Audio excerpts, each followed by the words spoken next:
Natáčíš? Jo. Takže ahoj, dobrý den dámy a pánové. Dneska to bude trochu extrémní. Dám do ruky molitan a jakmile udělá jenom tohle, tak mu tam dám prst. A jestli udělá takhle, zmáčkne to hodně, tak mu tam prst nedám. Ale No to radši nedávej, no.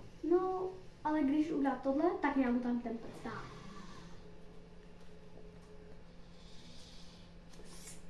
Hele. Jo, takže mu tam prst můžu dát.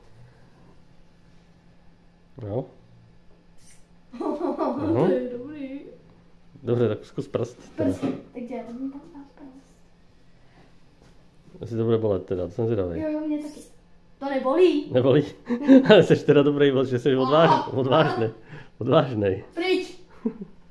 Felíku.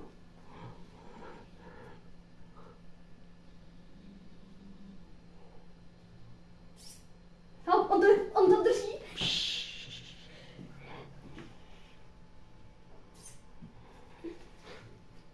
Já mu tam dám celý prst. Dobře.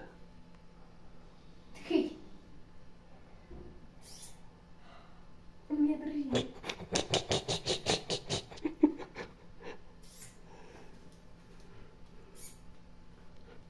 Jsem to udal? Dobrý. Felíku. Pušť to. To už nás nepustí teď. On skončil.